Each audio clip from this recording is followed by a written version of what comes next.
Um, Today we're going to talk. Well, a couple weeks ago we did a contract cancellations, and I figured I'd do. It's more likely going to be a three-part. So this would be part two. The last one we did was listing cancellations, and today we're going to do how a seller can cancel a purchase. So this question comes up quite a bit. And so we're going to go over how the 10 ways a seller can cancel a transaction and the steps to doing so. But before we get started, we have Gary with Tried and True Home Loans. He's going to give us the mortgage update for the week. How's it going, Gary? It's going good, Travis. Thanks. Um, all right, let me share my screen.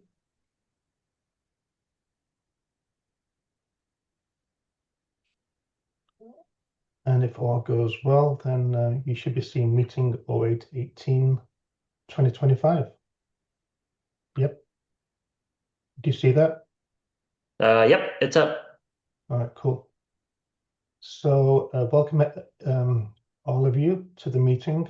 Um, Before we jump in, just a quick reminder, if you have any clients who are looking to get pre-approved, need a second opinion on their financing, I just have questions about what's possible in the market today. Reach out to one of us at Tried and True Home Loans. We're always happy to be a resource and help your deals move forward smoothly. To find us, just go into the Rise Realty back office and you'll see the link right there. And you click on that link and you'll see all our contact information in that. There's I think 15 to 20 loan officers that we have right now. So I'm sure that one of them can help you. So the other thing, as we get started, feel free to use the chat to drop any questions, comments, or insights as we go, so we can keep this interactive. The more you engage, the more value we all get out of the meeting. And a quick note, just to make sure, set the chat when you do send a chat, make sure that it's set to everyone. I see someone already posted a comment about their open house this weekend, and I see it's set to hosts and panelists. So it could be that people can't see that. So just make sure that it's all set to everyone. And then also, these meetings that I'm doing for you, it's for your benefit. So I want to make sure that I'm covering topics that you have a need to learn about or have an interest in. So if you do have a topic that you'd like me to cover in future meetings, let me know. Either put it into the chat now or shoot me an email. I'll leave you my contact information at the end of the meeting. So let's move on to the charts. Now we're at the 30-year conventional fixed rate, and it's still been behaving okay. We're slightly over 6.5. At the end of last week, it just had a little bit of a bump up. But in general, the 30-year fixed is about 6.5, give or take. The FHA is doing even better. It's around what, just over 6 1/8. And again, it had a slight uptick right at the end of last week. Like Friday was not a great day for us, but up till then we'd been having a good time. And I'm going to cover why this has happened in the presentation this morning. And then VA is the same as FHA. I mean, they just follow each other like shadows. And then the VA. Oh, I've got two VAs in there for some reason. All right, and then the jumbo, not much worse than the conventional. The conventional was down here, so maybe an eighth of a point worse than a conventional. I did mention last year, I think it was last week, what a jumbo is. It's the a loan amount $1 or more higher than the FHA conforming loan limits for that county. If you want to know what those numbers are, I hate doing it each week to point out the same things each week because I just start to sound like a broken record. So this is your jumbo, and so I didn't. Hmm. I don't have the 15-year on there, but it's about half a point lower than the FHA. So high fives on the 15-year. So I was mentioning I'm going to go over why these rates are doing what they're doing right now. And last week on the meeting, when I was talking about the rates coming down for the previous 2 weeks, the data that we had at that time was on the jobless numbers for July, and they were okay. They were basically by the expectations for July. They were a little bit under, but nothing really to get worked up about. But they revised the May and June jobless numbers. They revised them down by about 250,000. And so that kind of indicates that the economy is cooling a little bit. And if the economy is cooling, then there's a couple of things happen. Investors start to get a little bit worried about putting money in the stock market. So they'll put a little bit more into bonds. And I've told you in the past that the mortgage rates basically follow the 10-year treasury bonds. So they follow that, plus the feds are also looking at these jobless numbers and wondering what they need to do to keep the economy ticking along, not going crazy up or not going crazy down. So they do that using the Fed rate. So that was last Monday at the meeting. And then I also mentioned that last week, the two numbers coming out last week were CPI. This is PPI. Well, CPI came out on Tuesday. This is the Consumer Price Index. So this is basically the rate of inflation. And this is on Thursday, the PPI, the Producer Price Index came out. And this is what the businesses' costs are incurred. So I'm going to go over what CPI and PPI do in this presentation, and then I'm going to show how they differ, and then at the end I'm going to go roll it all into one and show how these two can affect the rates. Um, and there's some important dates coming up next month. So let's get started. On the Consumer Price Index, which came out last Tuesday, this measures the average change over time in prices paid by consumers for goods and services.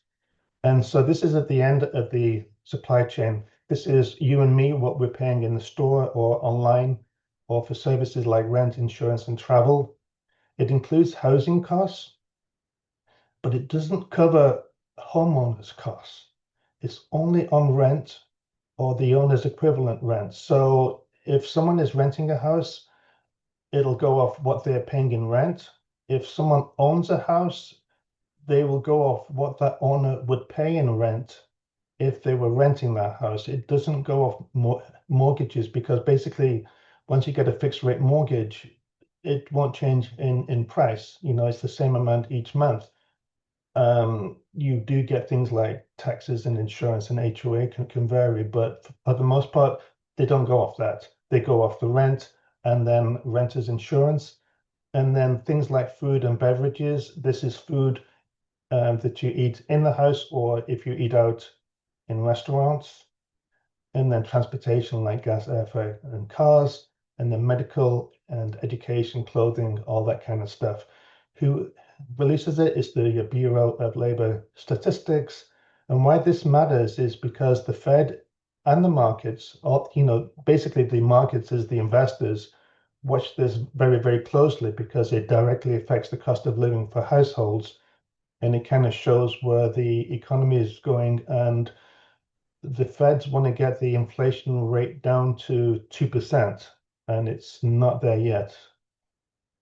So this is the CPI, the Consumer Price Index, or the rate of inflation of the past 5 years. And as you can see, over the pandemic, it went crazy. And then since July of 23, for basically the last 2 years, it's been fairly steady at around 3 or just under 3. And at the moment, we're at 2.7, which is actually not that bad because the forecast was 2.8. And so it came in basically right around the forecast for this month, which was actually the same as June. So that's where we are at the rate of inflation. It's still sticky at 2.7. So what are the major contributors to the 2.7 is housing. Housing, and like I said, it's mostly rent. That's the big one. Rents have been going up year over year by about 3.7, and this is the largest contribution to the rate of inflation. Of the 2.7, this is basically the 1.7 of that. And then you get services like medical and airfare have also gone up quite a bit, and this also has strong upward pressure on inflation. Food has gone up a little bit, but the effect isn't that great. And energy, like gasoline, has gone down. I think gasoline has gone down 9.5% year over year. So that's actually a downward drag on inflation. And then tariffs and goods actually is just a minor effect on inflation. So when you look at the consumer price index and how it's made up, 33% of it goes towards shelter, which is housing, which is the rent. So it's what people are paying in rent or would be paying in rent if they were to be renting that place instead of owning it. Lodging as well. So hotels, basically, we need a roof over our heads 365 days a year. So if we're not at home, how much we're paying in hotels, things of that nature. And then it also covers renters insurance. And then there's other things like utilities and furnishings and things of that nature. Just as a caveat on the housing, also things like maintenance and remodeling and things of that nature are not covered in the CPI. That would be at best in the PPI or the GDP, but it's not in the CPI. And then we've got food and beverage again. They account for 14%. Transportation, which is all public transportation from buses, trains, and the planes and all that good stuff. 15% medical, education, recreation would be pets, subscriptions, things of that nature. Apparel is clothes and shoes, and then other goods and services. But the major one is going to be 33% plus the other housing. So basically, housing is almost doing 44% of the CPI. And it's reasonably steady. It's going up each year as we saw, but it doesn't fluctuate that much, and that's why the CPI is not fluctuating that much either, because housing has a major the influence on the CPI, and then on the PPI. So on the CPI is at the end when we are buying stuff in the stores or online. PPI is everything before that. So it measures the average change in time over time in prices received by producers for their goods and services. And so it's basically all the time before the end of supply chain. And it includes raw materials, intermediate goods, some finished goods sold business to business, and then certain service categories like accounting, insurance, things of that nature would be in there. And this also comes from the Bureau of Labor Statistics. And why this matters is it can act as an early warning for CPI. If producers face rising costs, they often pass them along to consumers, pushing the CPI higher in the following months. So this is how the PPI has been over the past 5 years also. And again, during the pandemic, it went crazy. But you can see over the past year or so, from July of last year to now, it's actually been steadily going up, even though CPI has been quite flat. So at the moment, it looks like the businesses are eating the extra cost that they incur. And so, in summary, um, last Tuesday, the CPI came out, and the headline was that it was 2.7% year over year, which actually wasn't that bad. But on Thursday, when PPI came out, the month over month rise from in June was 0.9%. It's the largest since 22 and driven by goods and services, which again is going to be probably a little bit on the tariffs. Year over year rise is 3.3%. And this wasn't expected. So at the moment, based on the CPI, people were thinking that the Feds are going to lower the rates at the next meeting by a quarter point. Now people aren't so sure because of this PPI. So we're going to have the numbers coming out next month. The jobs report that the Fed's watch for August is going to be coming out on the September the 5th. PPI numbers for August are going to come out September 10th, and then the CPI for August comes out September 11th, and then the Feds are going to come out with their rate decision on the 17th of next month. So investors at the moment are looking at all these numbers, the CPI and the PPI, and wondering where the economy is going. If they're optimistic about the economy, then they'll put their money in the stock market more so than the bonds. And so the bond rate then, or the yield has to go up to attract investors to go into bonds. If the bond yield goes up, then rates go up as well. So at the moment,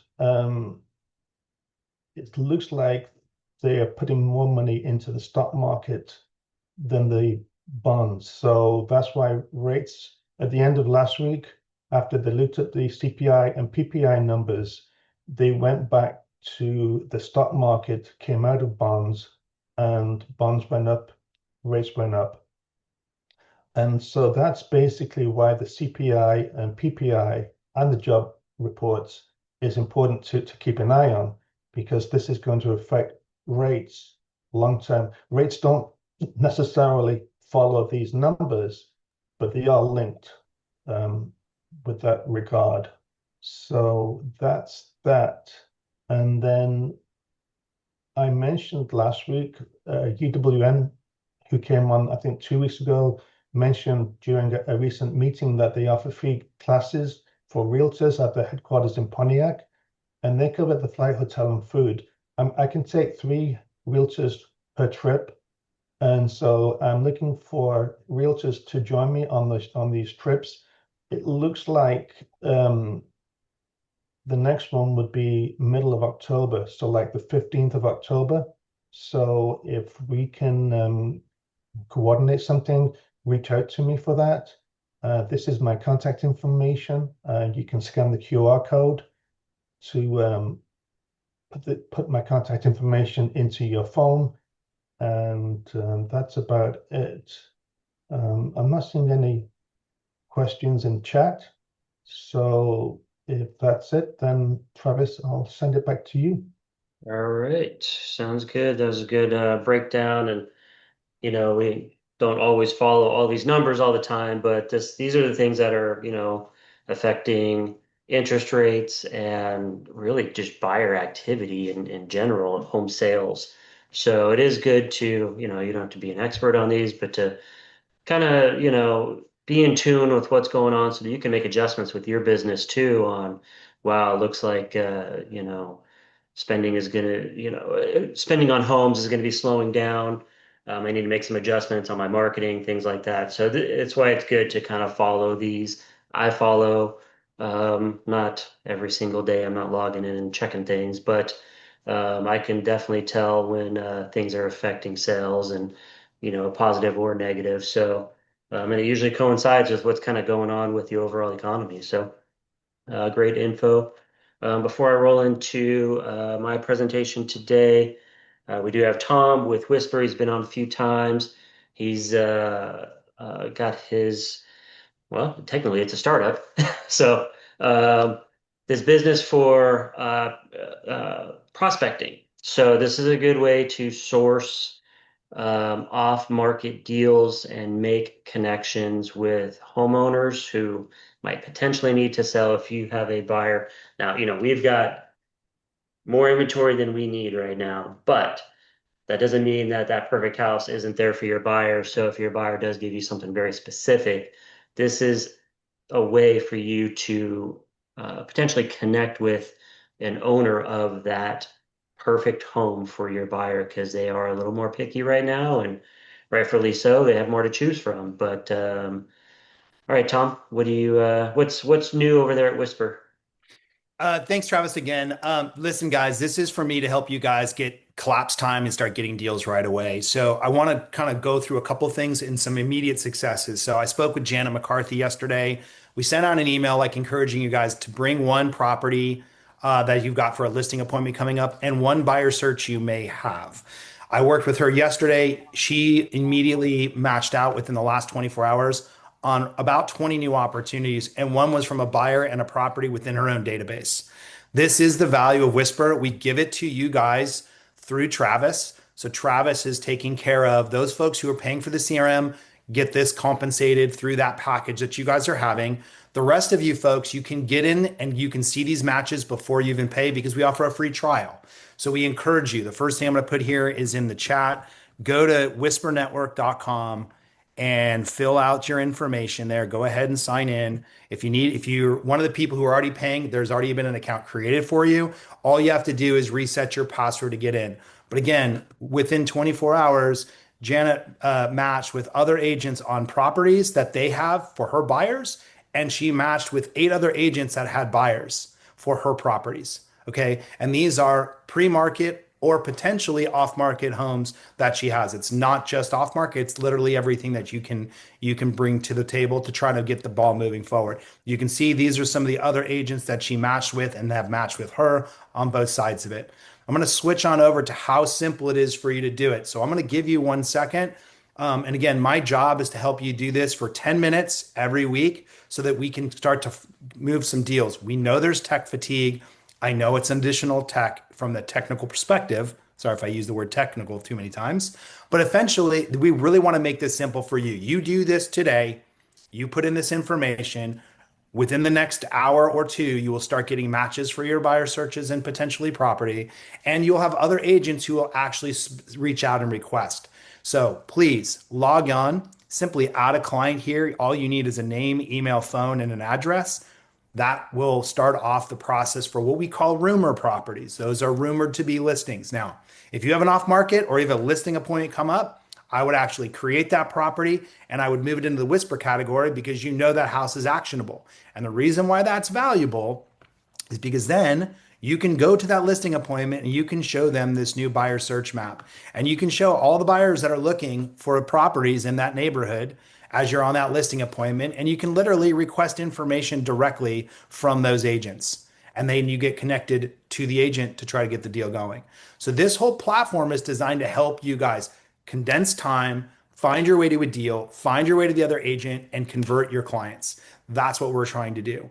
Okay, so Jana had some successes yesterday. Last week, Leo and Mario, Leo Luna, Mario Gonzalez have already had success. I know Robert Faulkner's already matched on a few. Even Travis put in a couple opportunities and had some connections with folks. Now, I can't guarantee everyone's going to lead to an immediate deal, but this is how you get things started. This is what we're doing for you. And so we're going to continue to go forward, especially if you get opportunities and you're not following up. I'm going to be able to start calling you out on that and saying, hey, you got a match. Why didn't you talk to the other agent?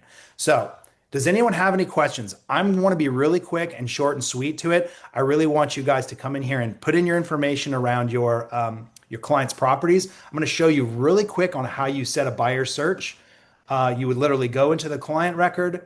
You would go in here and set a saved search, which is what you do in the MLS. And what's interesting about this here, this is first in market. Real Scout doesn't offer this. Nobody offers this. You can actually set the intention of your buyer so that when other agents are searching for your buyer, they know you've got a serious buyer. Okay. Because we all know we have buyers who are looky-loos and we have other people who are like super motivated, ready to go. You can now set the status of your buyer so that the rest of the market can see. Again, What's so beautiful about this is we're connecting you and the other agent to get this deal going forward. You can search for all the properties and you want to fill this information out. You can move to looking for those properties, whether you're looking for whisper properties, which are off markets, or rumors, which are the more speculative properties that might be available for your client. Go in there and set that search up. Set your budget, save it, see what happens. There's literally no risk for you except a potential buyer for your property or actually a potential property for somebody else's buyer. Like, I don't understand why you wouldn't want to do it. I hope you guys take advantage of it. I don't have anything new to say there other than the reporting that I mentioned that literally yesterday, Janet found 20 new opportunities within an hour. So if you're crushing it and you're doing like 50 deals a year, then you probably are going to look at me and say, I don't have enough time to do anything more. But if you're waiting or hoping for some opportunities or you're trying to find something, this is here to help you, right? It's not costing you anything. It's just get in there and participate. We really believe in the power of you guys. We know you guys are working hard. We want to make this easy. The last thing I'll note, I'll put in the chat a link to registration for open office hours. I do host them every Tuesday for an hour. I'm happy to walk you guys through it and get on the platform. Last couple of things of note, we signed a huge team from EXP. They're in Colorado as well as San Diego. We're looking at a team out of San Diego, Denver, and Dallas called Orchard Realty. We've got Compass agents coming on board. We are bringing in a lot of folks across the country so you can see properties anywhere. All you need is a valid state license and an email, and you're going to be able to go get running on this. So I look forward to working with you guys. Again, I'll put the link in here to the registration. You get a full hour with me. I'm going to be quiet and leave it for the last 3 minutes if anyone has any questions.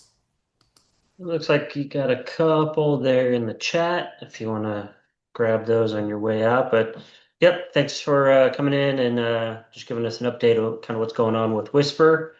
All right, well, I'm going to go ahead and get started with my presentation. Can you cancel or stop your share Oh, there? yep, sure. Sorry about that. No problem. Thanks. Okay. And let me find mine. All right, so we are going to do part two of mastering contract cancellations. Hopefully everybody can see my screen. So this week is how a seller can cancel a purchase. This question definitely comes up quite a bit.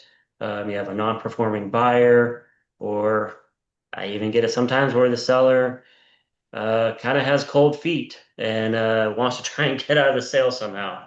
Um, Remember, this is, these are binding contracts, so you can't just legally cancel if they don't want to sell anymore. So we're going to cover that. Let me check.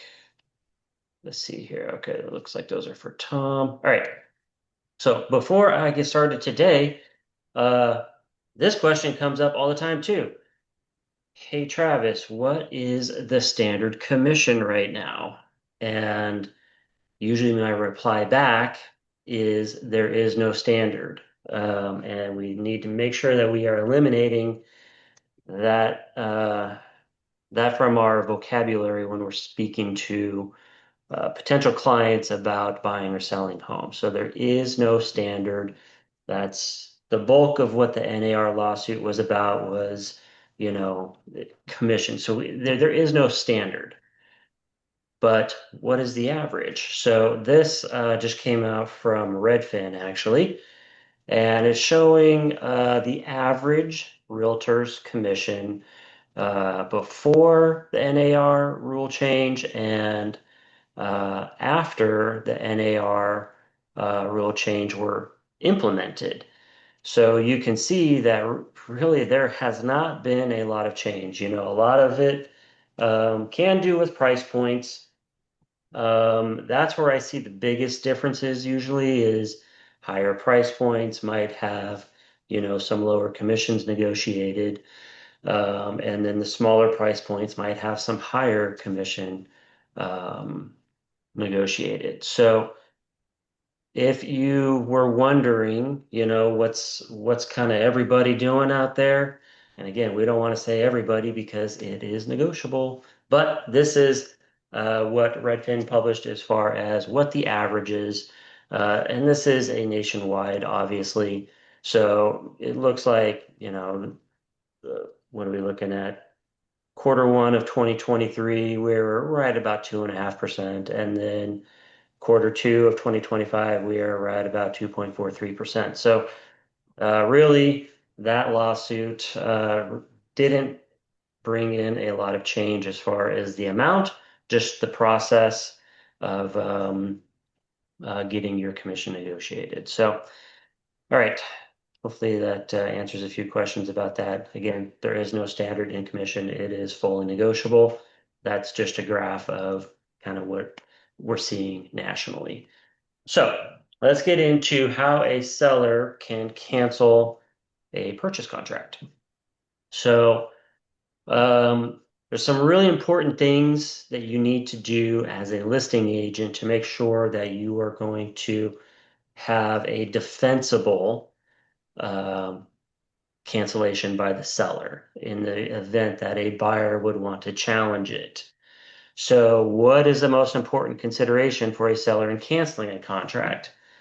In canceling a contract, the most important consideration is for the seller and agent to act methodically and deliberately. Every T must be crossed and every I must be dotted, no matter how long it takes. The seller should be aiming for a proper legal cancellation, which will be difficult for a buyer to challenge. Many sellers are impatient, many agents are impatient, and they want the contract canceled yesterday. But rushing the process of cancellation will often lead to a defective or questionable cancellation. So these are the conversations you have to have with your client when they are, heated and emotional and they want this purchase to be canceled today at, any cost. We need to talk to them about, the proper way to do it so that it cannot be challenged. Because if it is challenged, that's going to be a problem down the road. So what are the reasons that a seller may cancel as stated in the California RPA? So the RPA prescribes exactly 10 reasons why a seller may cancel. All the reasons require some type of notice to be given to the buyer, either a notice to perform, which is Form NBP, or a demand to close escrow, which is a DCE, before a seller may issue a cancellation. A seller may cancel if the buyer, after being served with a notice to perform, fails to perform as follows. Um, they fail to remove their applicable contingencies. They fail to deposit their earnest money with escrow. The funds for the earnest money deposit are not good when deposited. The buyer fails to deliver the pre-qualification letter. The buyer fails to deliver verification of down payment and closing costs. I'm going to pause right there. These two right here are in the actual purchase agreement, and this is why we ask for them in pipeline because they are part of the contract. And so you will see in there that it says it's defaulted to attached with the offer, the pre-qualification letter. The down payment is attached to the offer. So if the buyer has not actually attached those to the offer, they're already deficient on performing. So keep that in mind. And the seller could deliver a notice to perform to send those over. And if the buyer just thinks that it's not important or anything, the seller could technically cancel on them if they don't provide those two pieces of verification right there. So, all right, back to this. Number 6, if the seller has reasonably disapproved of the above mentioned verification, or the buyer fails to return the TDS and NHD lead disclosures or other disclosures, if required, which more than likely they are, the buyer fails to sign a separate liquidated damages form for an increased deposit. The buyer fails to deliver a notice of FHA or VA costs or terms. This would be for either FHA or VA loans. And number 10, final reason for the seller to cancel is when the buyer does not close escrow on time.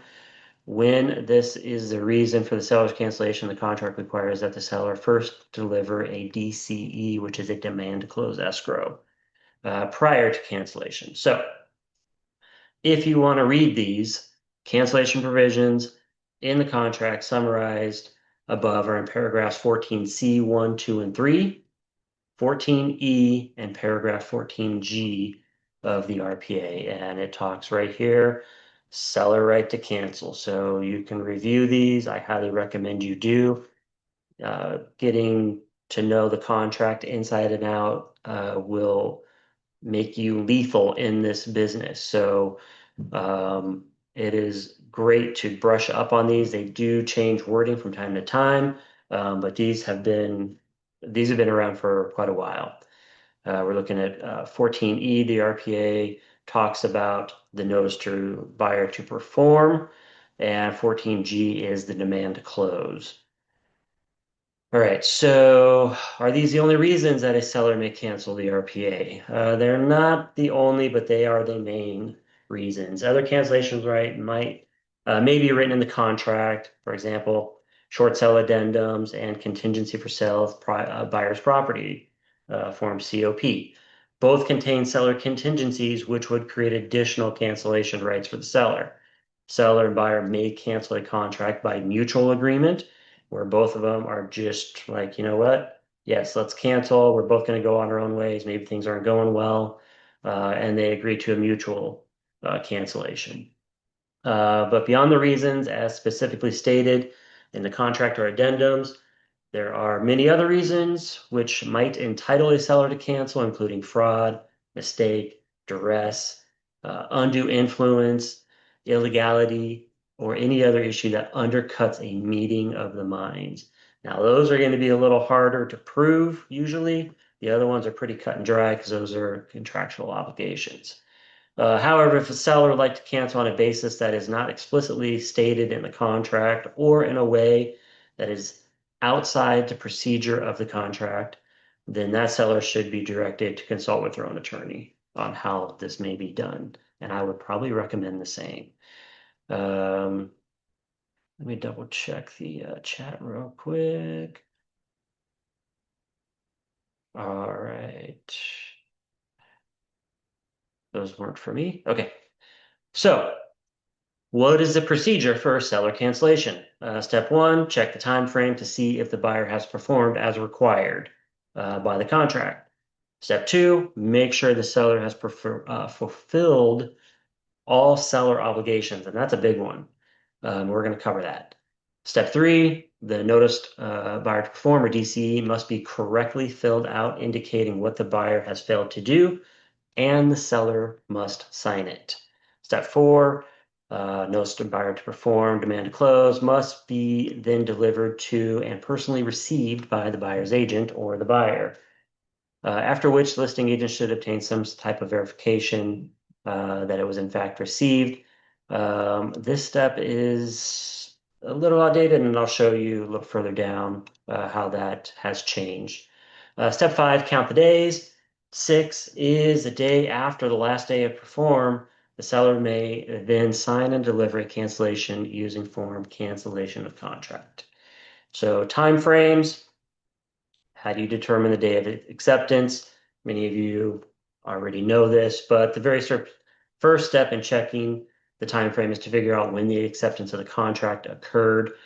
This has a very particular meaning in the RPA. It is the day when the offer or final counteroffer is accepted in writing and then delivered back and personally received by the other party or the agent for the party, depending on whether the real estate broker section in 16 was filled in. So personal receipt means a copy of the document or applicable link to the document is in the possession of the recipient party. One thing to note on this is being delivered. So you may have something that gets accepted. Let's just say it got accepted Sunday night, but then didn't get delivered until Monday in the morning. Technically, that is going to be day zero. So it's not going by the last date of the contract. It's actually when it was delivered. Usually those days are the same, but there are some instances where the next day is when it got delivered back. So technically, an escrow is going to consider that day zero as well. If you call up any of your escrow officers, that's technically what they're going to consider that. Example, well, I just gave you the example. Uh, Count the days after acceptance. The day of acceptance is going to be 0. It's yes. And the next day after is day 1. Days means calendar days, unless otherwise specified. So the whole contract is calendar days, except for the earnest money deposit, which is business days because you can't deposit earnest money on the weekends. So this means that you would count every day, including Saturdays, Sundays, and holidays. However, the very last day of performance cannot be a Saturday, Sunday, or holiday. In that case, the last day goes to the next business day. Um, Hopefully that's not confusing. Um, all the time periods in the RPA are counted in this manner. The only exception is for placing the earnest money into escrow. So you're going to check the buyer's compliance day after determining the acceptance date and counting the days accordingly. Check the provision of the contract that the seller is relying on demanding the buyer's performance. Example, if the seller is demanding that the buyer remove the inspection contingency, then the buyer must be given at least 17 days under paragraph 3, and that's by default. Remember, if the last day is a Saturday or Sunday or holiday, seller cannot demand performance before that last day. The notice to perform can be delivered no earlier than 2 days before the expiration of the applicable time frame. So if day 17 of the buyer's um, responsibility to remove their contingency is on a Sunday, it's actually going to be the next business day, which would be Monday. So you'd have to go one more extra day because the performance day ended on a Saturday, Sunday, or a holiday. So just remember that. But as you're counting the days to get up to that point, you do count all of the days, including the weekends. I think I saw a chat comment. So let's see. 2 days before the expiration is the earliest allowable delivery of the notice to perform. The contract specifies that the notice to perform cannot be delivered any earlier than 2 days before the expiration of the buyer's time. This means, for example, if the seller is demanding that the buyer remove contingencies by day 17, the earliest the notice to perform can be delivered is day 15.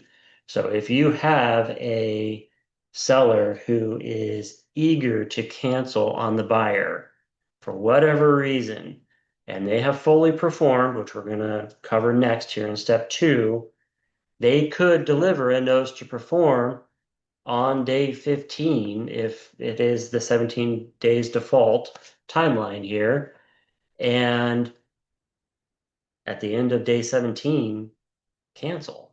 So that would be the quickest for them to be able to do that. So if you're really pressing the buyer on their timelines, that would be the quickest way to execute it.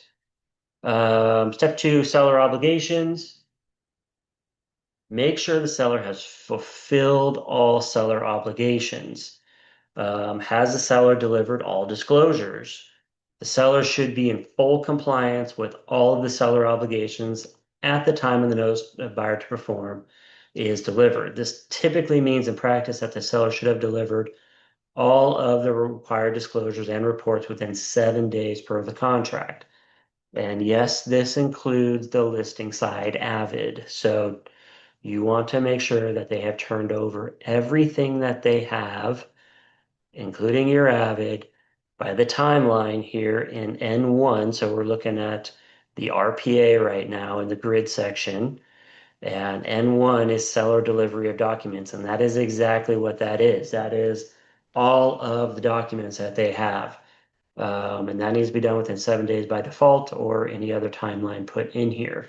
So they need to have delivered everything to the buyer before they can even think about pressing forward with a seller cancellation. A seller who has not met that basic obligation but demands that the buyer remove all contingencies is putting the cart before the horse and will not be executing a legal cancellation. It's necessary to deliver disclosures before the buyer's obligation to remove inspection, and disclosure contingencies. Otherwise, the seller's notice of buyer to perform, if sent out before all disclosures have been made, will likely be defective. The buyer may be able to challenge any subsequent cancellation based on that defective notice. The RPA specifies that where the seller has sent out disclosures, reports, or other information late, then the buyer will have an additional 5 days after receipt to remove contingencies if those 5 days go beyond the 17-day contingency. So let's say that they delivered the NHD. We'll say the NHD on day 15. You cannot send out the notice to perform also on day 15 because now you've just given the seller another 5 days to review. So be sure that you're getting all your disclosures out. If you're on the listing side, as soon as practical, within that 7-day timeline, will keep your seller in compliance with their part of the contract as well. All right, has the seller allowed the buyer the right to conduct investigations? The other critical obligation of the seller is to make the property available for inspection, which must be done during the initial 17 days by default. A seller who cannot make the property available for inspection is in no position to demand that the buyer remove disclosure and inspection contingencies. The earnest money deposit, on the other hand, there really is no seller precondition that must be met before the buyer is obligated to place the earnest money deposit into escrow. The notice to buyer to perform to the buyer to put the deposit into escrow could be sent despite the seller not yet having delivered disclosures, since the seller disclosures are only required by day 7. So if they are not turning in the EMD, then you're definitely going to want to send a notice to perform to get that in there and get your seller in a position to be able to cancel quickly and efficiently. Seller repairs. Oh, sorry. Does the seller have to complete repairs before giving notice to perform? This question comes up quite a bit too. Seller repairs are not required to be completed until prior to final verification. The common misconception among buyers agents is that unless repairs are complete, then the inspection contingency need not be removed. However, under the terms of the RPA, seller repairs are not required to be completed until just prior to final verification. So this would typically not be a precondition to the buyer removing contingencies. If the buyer does not remove contingencies by day 17, the seller can properly send over a demand to remove contingencies, assuming it's a 30-day escrow, despite the fact that the seller has yet to complete repairs. You will also notice in the request for repairs that it is conditioned, whatever the seller has agreed upon is conditioned upon the buyer removing the contingency. So if they have not done it, then technically the seller also doesn't need to do it. If they haven't removed the contingencies as stated in the RR form, then they technically don't have a full agreement to get those repairs done because the buyer hasn't performed on their part of the deal, which is the seller says, yes, I agree to make these 5 repairs right here, but since I'm agreeing, you need to release your investigation contingency. It's actually the inspection only contingency. And until they do that, there's no liability on the seller to actually perform on that. So, and they can send a notice to perform as well. And if the buyer refuses to remove that investigation contingency after the proper amount of time, the seller could legally cancel on them, so long that they have done everything else here. Step 3, filling out the forms. So notice to perform or demand to close must be correctly filled out, indicating what the buyer has failed to do, and the seller must sign it. Can a contingency removal form be used without a notice of buyer to perform? use the notice to perform.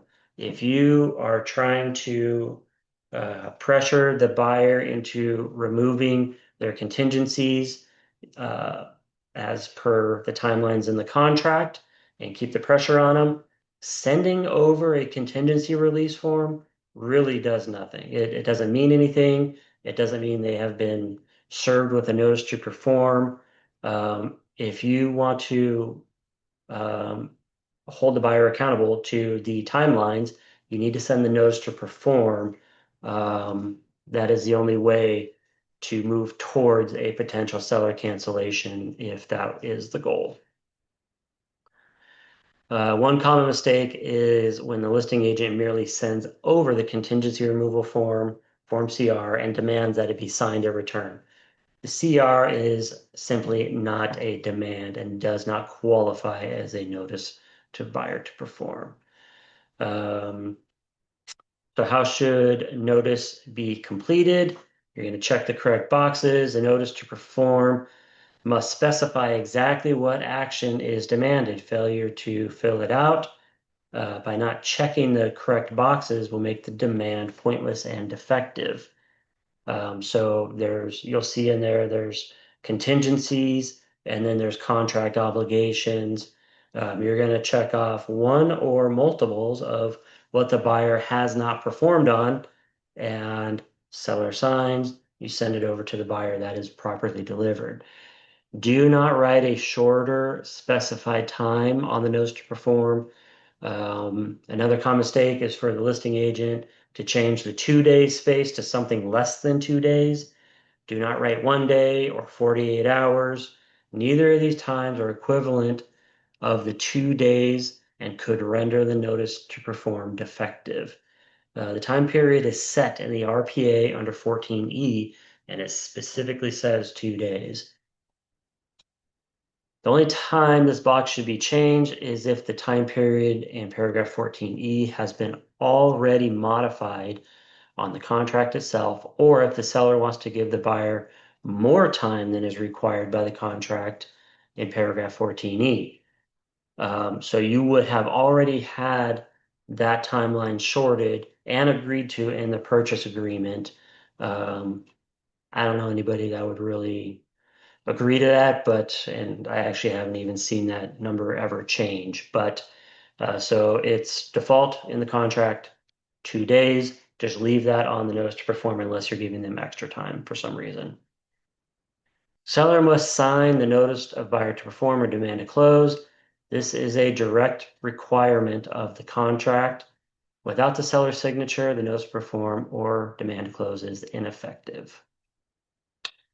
So these were things that got a little better with the purchase agreement revision a few revisions back, maybe 2 years back.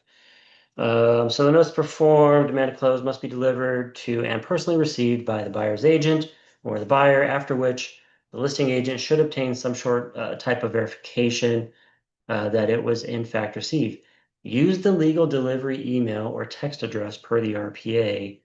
So what is that?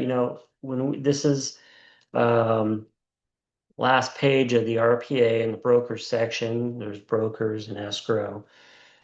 And yes, we always write in our email here and our phone number here. And yes, that's what we're supposed to do.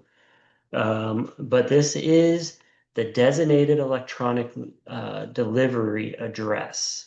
So it's defaulted to the email above, which would be that, or you can designate another email address. And essentially, if you are receiving mail there and you have stated in the RPA that this is the legal delivery email address, then it is going to be deemed received. So it is the mailbox rule. So that was a change that came around because before we used to had to, chase down the buyer's agent and get them to respond in some way that they received it, and that's where the games were being played. Now, if it's sent to this email that is in the contract as the designated email, then it is received. All right. How should the notes be delivered? I would deliver it there. If you want to send a copy and stuff to the office, you can do all of that. Really, just send it to the email now, and that's how it gets delivered. Um, Step 5, counting the days. How do you determine what day cancellation may be issued? So again, first day of receipt is day 0. Having established that the notice was personally received, then that day of personal receipt is day 0. It doesn't matter what time of day the notice was received, whether it was at 8 in the morning or 11 at night, it is day 0. The next day after that will be day 1, whether or not it is a Saturday, Sunday, or holiday. Day after that will be day 2. Day 2 lasts all day until 11:59 at night. So it does not end at the end of the business day. It's all the way through until essentially midnight. It's only after day 2 has passed that the seller has a right to issue the cancellation. And again, the final day cannot be Saturday, Sunday, or holiday. So if it was, it would roll to Monday till 11:59 p.m. After that, the seller could cancel. Final day is usually day 2, but no matter how many days the buyer is given to perform, final day cannot be Saturday, Sunday, holiday. Skip some like business. Let's see here. Cancellation form is step 6, and we will go over that a little bit. It's actually pretty simple. Um, when you're on the seller side to initiate a cancellation form, once you've gone through all those steps and you've determined that it is uh, safe for the seller to deliver the cancellation, then you would use form CC, which is cancellation of contract. So how do they cancel after waiting the proper amount of days? Check the applicable boxes on the top and bottom portion of the CC form. The seller is canceling because buyer refused to remove contingency or take contractual action.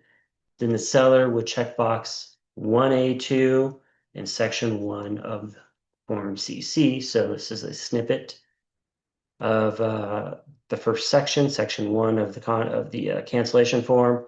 Who's initiating the cancellation? The seller. So you check the seller box.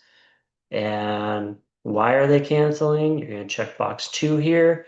Buyers failed to remove the applicable contingency or take applicable contractual action after be given a notice to perform. The seller will sign it and send it on over. If it's a demand to close, that why the seller is canceling, same thing, section 1 here, who's initiating it, the seller, and they are going to check off 1A4, the other party has failed to close escrow after being given a demand to close. And again, seller signs it, sends it off. May a seller cancel if a buyer removes contingencies first? So let's say you send the notice to perform, and right there on day 2, the buyers go ahead and remove the contingencies or contractual obligations that were in the notice to perform. If that happens, a buyer, the seller cannot cancel on the buyer if they end up removing what was stated on the notice to perform. Continuing with the same example, step 5, seller may cancel on Tuesday. Sorry, this is, I didn't read through that one, through that example. I gave a different one. So cancellation is a unilateral act, regardless of whether there is an open escrow. So the 10 reasons for cancellation outlined confer upon the seller a right to cancel unilaterally. It's actually the same for the buyer. It is irrelevant whether the buyer agrees to the cancellation as long as the seller has properly followed the correct procedure, the seller's cancellation will be effective. So if you're looking at that cancellation form, there's a part 1 and a part 2. There's section 1 and 2. Section 1 is who is canceling and for what reason. That's the unilateral part. You'll see that there is no space there for the other party to sign because you have a party canceling unilaterally. It is part two, the release of the earnest money, that does require both the buyer and seller's signature. Um, so if cancellation effective if the buyer will not sign cancellation of escrow, which is part two? The answer is that the RPA provided the seller with a unilateral right to cancel the contract, and the seller may therefore cancel the contract without the buyer's consent. Escrow may require signatures from both parties to cancel the escrow release. So that would be releasing the earnest money if there's any in there. But the fact of an escrow being open does not affect the validity of the seller's cancellation of contract. So essentially, part one or section one of the cancellation is cancellation of the contract or purchase. And then section two, the second page, is the cancellation of escrow. They are not the same thing. The buyer's refusal to sign the bottom portion of the cancellation form does not preserve the buyer's right to buy or render the seller's cancellation ineffective. In short, section one of the cancellation gives a party, the buyer or the seller, the unilateral right to cancel the contract, which is the purchase. You notice there's no signature line, only for the initiating party. But section two does have two signatures there to cancel the escrow, and that would be finality. So what happens after the cancellation? If the seller cancels pursuant to a notice to buyer to perform, may the seller retain the buyer's deposit. And that's a pretty good misconception there, that the buyers were not performing, and therefore the seller executed a cancellation and now wants to retain their earnest money. And that is not what is stated in the RPA. Whenever a seller cancels using a notice of buyer to perform for any of the previously stated reasons, then the RPA requires that the seller authorize the return of the buyer's deposit. And we are looking again at section C, the seller's right to cancel, and you will see right here, seller right to cancel buyer contingency. So they've delivered the notice to perform. It's been the proper amount of time. Now they're sending the cancellation.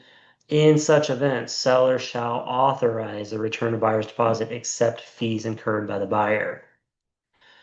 Seller right to cancel buyer contract obligations. Again, here as well, seller shall authorize the return of buyer's deposit. So, yes, the seller technically is, they're not coming out with any money, but they are able to move on with their sale if that's what they want to do. They cannot retain earnest money deposit per the RPA contract terms, which they have already agreed to because they had an acceptance and opened up escrow. So is canceling the contract the same as canceling escrow? And it's not. Although the RPA permits the seller to cancel the contract unilaterally for a variety of reasons, cancellation of an escrow requires a mutual agreement in writing from both buyer and seller. In the absence of a mutual cancellation instructions, escrow may still be considered open, and there may be a question as to whether the contract has been properly terminated. The fact that there is an open escrow does not by itself mean the initial buyer retains a right to buy. If the contract was properly canceled, then a seller may sell the property to a subsequent buyer. Couple more things we'll cover, including MLS. So what does a seller or listing agent do when the buyer refuses to sign escrow cancellation instructions after the seller has properly issued a cancellation and the seller would like to sell to a subsequent buyer?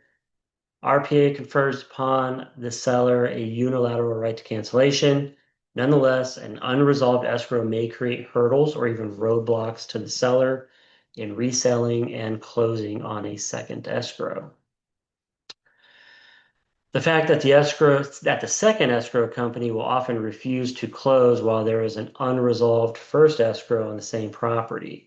Moreover, a title company will be skittish about providing title insurance without any exclusion. As far as the listing broker is concerned, it's always prudent to advise the seller to accept a second offer subject to the cancellation of the prior escrow. Not cancellation of the contract, cancellation of the escrow, part two, so the full cancellation.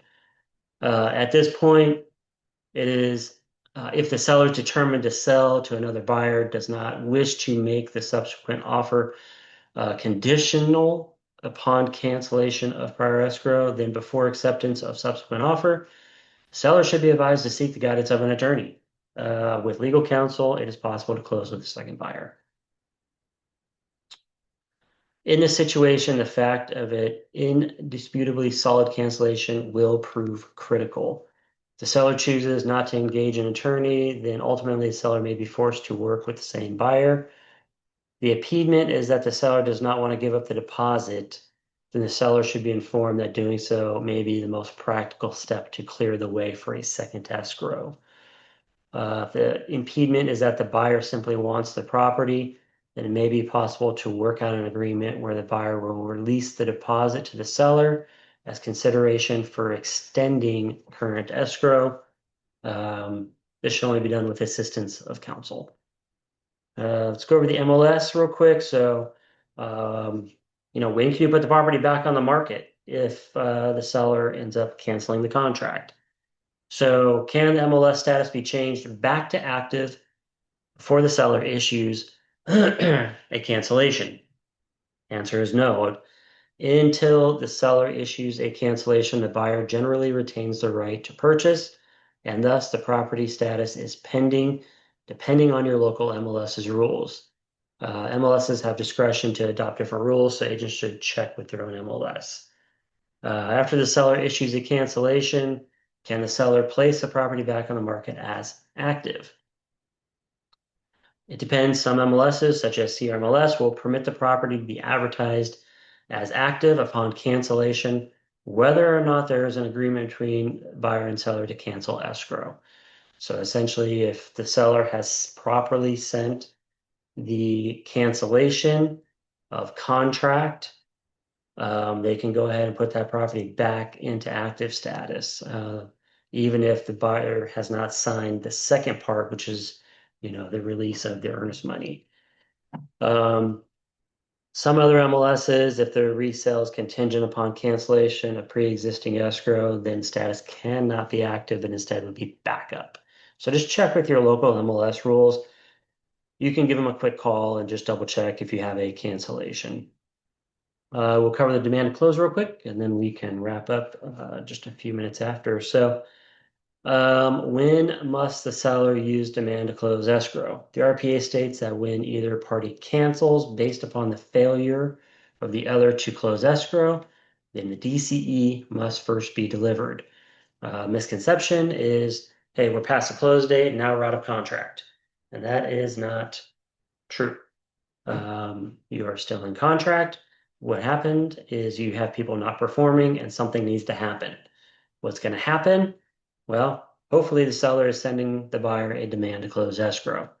That way they can get into a position to legally cancel. The contract doesn't automatically just go null and void. So how much time does the DCE allow the buyer to close? The RPA default specifies that the DCE shall give the buyer at least 3 days to close escrow. This time could be shortened, but generally it is prudent to give the buyer a reasonable period of time to close after receipt of the notice. Counting the days works the same as previously explained above. Nothing changes there. Should the seller deliver the DCE prior to close? Case law is inconsistent on the right of the seller to hold the buyer strictly to the close of escrow date, even when there is a time of essence clause. Some attorneys therefore advise that it is prudent to deliver the notice no earlier than the day of close. So if you have received a demand to close that kind of came out of nowhere, that's basically either that agent or broker's policy, just basically remaining compliant and protecting their client. If the seller demands that the DCE be delivered in advance of close of escrow, the agent should take care that under no circumstance does the DCE demand performance before the agreed upon close of escrow date. Note the RPA states that the DCE may be delivered no earlier than 3 days prior to the scheduled close of escrow date. So it works like the notice to perform a little bit on the ability to send it earlier than the day of performance. A seller used a notice of buyer to perform to cancel for the failure of the buyer to close escrow. Will that result in an effective cancellation? Even though the contract calls for the DCE to be used in this circumstance, it is possible that another form that is similar in substance could function as a proper substitute.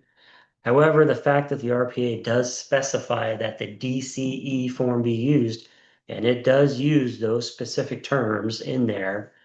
So rather than create a controversy over using the right form, avoid the issue altogether and use the DCE form. Those are the forms that are called for in the RPA. So we want to make our cancellations as bulletproof as possible. And last one, can seller retain a deposit after canceling pursuant to a DCE? And yes, this is possible. But the seller's right to the deposit depends on other factors, especially whether the buyer has removed all contingencies. If the buyer has removed all contingencies and fails to close, then the seller may demand that the buyer close using the DCE. If the buyer therefore fails to close, the seller may cancel. And as long as all seller contractual obligations were met, the seller should have a strong case that he or she is entitled to the deposit where the liquidated damages provision was initiated. So hopefully that answers a lot of questions about cancellations. I'm gonna check the chat real quick. I was checking along the way. I didn't really see any questions coming up. Nope, I don't see any additional questions. So if you have any, always give me a call. These can be, I don't want to say they're tricky. You just want to make sure they're performed correctly so that we give our homeowner clients the strongest cancellation possible so that it, if it does get challenged by the buyer for some reason, you have a persistent buyer, they are insistent on buying this home, and they want to, go to mediation, arbitration, things like that, and challenge the cancellation, which they can do. You want to make sure that all the steps were done properly. The seller has delivered all of their documents in a timely manner. They allowed the buyer to do inspections, and the buyer did not perform, and therefore the seller performed a legal cancellation. So that's all I got for today. If you have questions on anything, always give me a call. But thanks for attending, and we will see you next week. We'll talk to you soon.